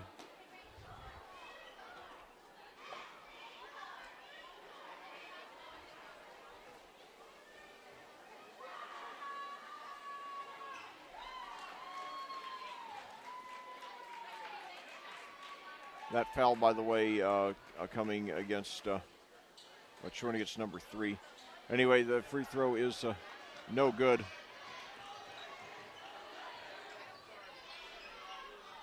And pass goes out of bounds to 1.6 seconds to go out of bounds to Danville. So one throw in, and that will do it. And that's the game. So another painfully familiar loss for Cascade. They lose to Danville 78-46. We'll be back with a recap and a look ahead to next Friday's game down at Owen Valley after these words from our sponsors on audiosportsonline.com. The Cascade High School Athletic Department simply would not be able to operate without the financial support of our business partners. We would like to recognize and thank them for their generosity. The official health provider to the Cadets, Hendricks Regional Health, Diamond Partners, Bestway Drywall, and North Salem State Bank. Platinum Partners, Allen Irrigation Company, CJ's Pizza, Dunn Insurance Agency, Jill and Ian Bell's ExpertRealtors.net, and Global Construction Management. Silver Partners, Electric Plus, Bassett Services Heating and Cooling, and Clean Sensation Auto Detail, and Bronze Partner Endeavor Communications. Thank you, business partners. Your support of the student athletes of Cascade High School is greatly appreciated. Well, back here at Clayton for a final time tonight where your Cascade Cadets have just lost their 22nd consecutive game to the Danville Warriors by a score of 78-46. It's been now 5,061 days since the last time Cascade beat Danville in boys basketball. That was all the way back on January the 29th in 2005. We will get over that hump and get the monkey off her back one of these days. Unfortunately, it was not tonight. The two teams played about even for the first 4 or 5 minutes. However, our 6'8" center, Benson Walker, went out with 2 fouls, and that just about killed any remote possibility we might have had to, hang in there, into the second quarter. And Danville just slowly pulled away, for the rest of the game. The Warriors returned 3 starters from last year's team that got all the way to the regional. That won the regional, got all the way to the semi-state, and they're just they had a very large advantage in size, especially when Walker was on the bench with foul trouble, and they're just a much more seasoned and accomplished program, and we're trying to get there. We're taking the steps to do that. We're just not there yet. We just need, and we're going to be better next season. Probably not good enough to beat Danville next season, but certainly I think we're going to be a very much an above-average 2A program next season. And if we keep on doing the things that we're doing now, I think we are going to get over that hump someday. I can honestly say that Cascade losing by 32 to Danville has nothing to be ashamed of for that. I think we gave a B grade performance today. It wasn't perfect, but it was our execution was good. I don't think we made more than 6 or 7 bad plays in the whole game. We didn't force many shots. We made a few mistakes, but nothing out of the ordinary, nothing alarming. Nothing that won't be fixed through practice. And there's no shame in losing. I always say there's nothing wrong with losing, not a thing wrong with it. Of course you want to win, but losing is nothing to be ashamed of. The thing that there's something wrong with is losing for the wrong reasons. Beating yourself. We didn't do that tonight. If this Danville team played this Cascade team 100 times, Danville would probably win 95 of them. I think that a year from now, when this is a much older, more experienced team, I think that we're going to, I think the margin will be less. And I think we're going to keep chipping away little by little until we finally do get that win one of these years. And keep in mind, we don't have to be, whether we beat Danville or not is not a litmus test of whether we're a good program or not. We can, a lot of good teams lose to Danville every year in multiple sports. And so we're no different, but I do, want us to aspire. I want us to look, and I think we are, I want us to look at Danville, see why they're so darn good across the board athletically, figure out how we can get there as well. Maybe we won't be quite as good as they are because, they have 200 or 300 more students than we do. But, if we continue to work hard and do all the things we do to increase the facilities, to build the size of our rosters, to get more, to recruit more kids, and start working them second or third grade, and just make basketball and football and other sports something that are just so synonymous with Cascade that just more and more kids want to go out to try to make the teams and want to get involved in the youth programs, and get to playing with the other kids, and becoming a cohesive unit. Then someday we can, like I said, I think it's very realistic that Cascade in 5 years could be the Danville of 2A. So I'm not going to go home in a celebratory mood, but I'm not going to go home with my head down either, because we did almost everything we reasonably could have today. I could nitpick on a few plays that could have been better, but the kids, I feel proud of the kids right now because they gave a great effort. They just didn't have the size, they didn't have the talent tonight, but but these kids are helping us move up the ladder, and when we do beat Danville someday, these kids will be part of it, the current players, because, they helped us take that necessary step up the ladder, and I think one thing it's important to remember is you can't skip steps, I mean, you would like to, but unfortunately, life doesn't work that way, I remember when Peyton Manning arrived 20 years ago, we were 3-13 that year. But then we came back and we were 3-13 the next year. And then when we were 3-13 that year, I thought, okay, we're going to win the Super Bowl this year. But, it took us 7 years to win the Super Bowl. So, sometimes, you take steps a little faster than you expect, but you can't skip steps. And right now, Cascade is, taking that step up the ladder. And, I'm reminded of a quote from Bob Knight, because I look so much forward to the day when Cascade beats Danville and when, we're competing for state championships. But I remember, one time in the book A Season on the Brink by John Feinstein, which, for those of you who don't know, chronicled IU's 1985-86 men's basketball season. The book quotes Knight, and this is the cleaned-up version for radio because I want to keep my broadcast G-rated. But he said, "God grant me patience, and gosh darn it, hurry up." And I think sometimes, when you've lost to a team 22 times in a row, it's easy to lose patience a little bit, but I'm not. I still love these kids and this community and this program, and really, like I said, this game just makes me look forward even more to all the great times ahead for this program when we're going to be when we're going to be just like I said, competing for state championships every year, and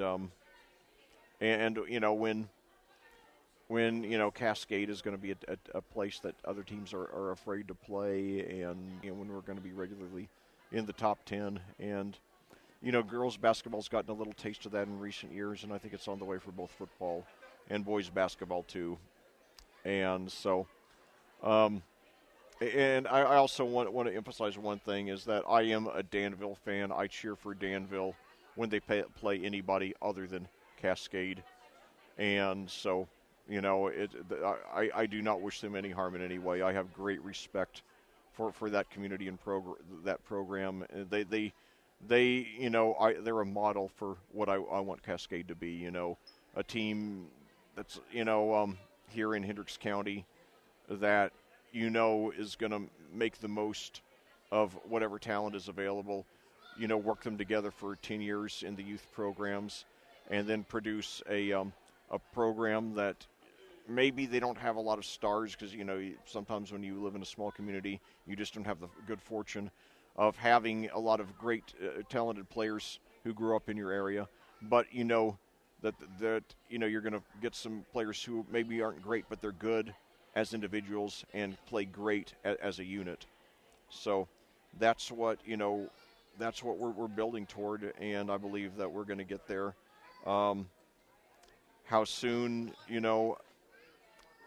I don't know.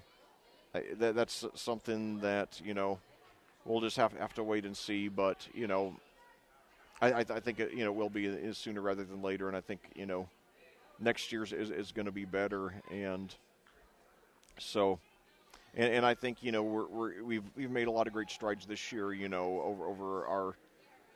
over our first 7 games, and I think we're gonna get a lot.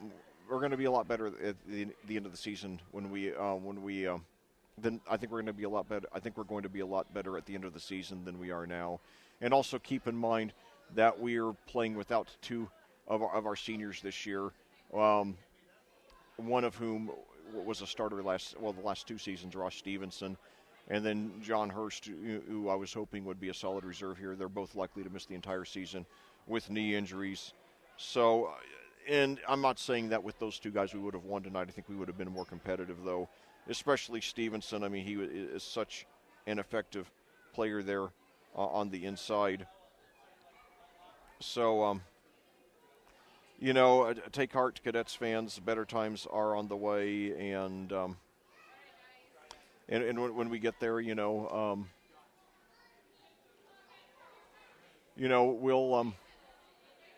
we'll know that this was all these tough years were worth it. So anyway, before I forget, let me check out the individual statistics. First of all, for Cascade, Mason Tharp led the way with 17.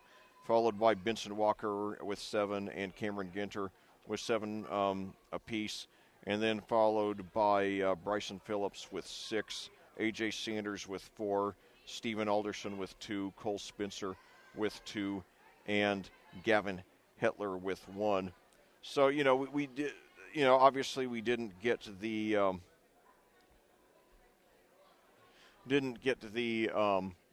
tremendous, and certainly Walker, being out, with the fouls hurt. But so we didn't get, a lot of guys who scored, we only had 4 guys who scored 6 or more. But, we did get 8 guys on the scoreboard. And, we had several guys who got in there and showed some promise, at points during the game. So we just have to figure out the best way to, blend these guys together and make them a cohesive unit, and we still have about 2.5 months to get ready for the playoffs. So still, I did see a lot of good tonight. But anyway, looking over for Danville, let me give you their totals. Connor Jones led the way with 25. He was followed by He was followed by Luke Wooten with a career-high 15. Sam Comer with 14. Dylan Ware with 6. Colin McMahon with 5. Garrett Fullwider with 4. Peyton Roof with 3. Kobe Ward with 2. And Taylor Highland with 1. So there were, 9 players scored for Danville, followed by 8 for Cascade. So a lot of guys got into the action tonight. But anyway, looking ahead, Cascade now has 5 days off. Hopefully they'll go rest tomorrow on Sunday and then come back on Monday, have 4 straight good days of practice, and then heading into next Friday when they will go back on the road down to the lovely community of Spencer to play the Owen Valley Patriots, a team that's, a challenge, but, nowhere near the caliber of Danville. Owen Valley is in its third season of rebuilding under head coach Roger Fleetwood. They went 10-14 and 11-15 the last two seasons. They're off to a 2-2 start this season. And the only common opponent between the two schools is Brown County, and in an odd coincidence, both beat the Eagles by the same margin, 18 points. Cascade, it was 59-41, and then Owen Valley 54 to 36. And as far as Owen Valley's other games, they also beat West Vigo 57-43. They lost to Indian Creek 58-44, and they lost to Bloomfield, a 1A program, by 49-30. So this is very much a winnable game. They only have one player who averages in double figures, and he's a sophomore who is actually showing a lot of promise in Stephen Atkinson. He's 6'3", and he leads the team in. He leads the team with points. He leads the team with 14 points, 5.5 rebounds, and 3 assists per game. Leads in all three of those categories. So certainly looking forward to seeing that young man. But certainly if Cascade plays its A game, certainly we're going to have a good shot to win that one. And we need that, especially after getting pounded the last 2 days against very, very good 3A teams, especially Edgewood, who, like I said, I think is going to be a contender for the Class 3A state championship. So, and that game, by the way, it will be our third boys-girls doubleheader of the season, and we will be bringing it to you live here on AudioSportsOnline.com. I hope you all will get down there to the lovely community of Spencer. I think it's about a 45-minute or so drive southwest of here. But if you can't get down there, no problem. You can tune in. Both games will be coming at you live here on AudioSportsOnline.com. And it will be a very special night for me because it will be my 48th birthday, and that will be my way of celebrating as commentating a Cadets doubleheader. Hopefully the boys and girls will each give me a win for my birthday, but we'll see. Nevertheless, it'll be a great birthday for me just to be there, with the Cadets and doing one of the things I love to do the most in life, which is to commentate sports, and particularly high school sports here in my home state of Indiana, and most of all, Cascade Cadet sports. And in the meantime, we are going to have another broadcast on Tuesday night as the girls host Monrovia, which should be a win for the Lady Cadets. It would give them 4 consecutive wins to close out their 6-game homestand and improve to 4-6 after that 0-6 loss. I really like the way that the girls have been shaping up the last few games, and I think they're going to have end up having a very good season. I think they've got a good shot to finish above 500. But anyway, once again, your final score here tonight at Clayton: Danville 75, Cascade 46.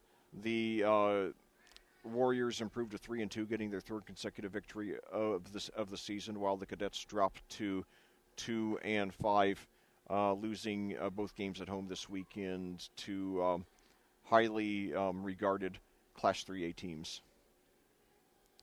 Well, this concludes our broadcast. As always, thank you so much for joining me, and I cordially invite you to do so again Tuesday night at 7:15 for the pregame show as your Cascade Lady Cadets challenge the Monrovia Bulldogs in a game right here at Clayton. And then on Friday at the special start time of 5:45 p.m. for the pregame show as your Cascade Cadets visit the Owen Valley Patriots down in Spencer, Indiana for a boys-girls varsity doubleheader as I celebrate my 48th birthday.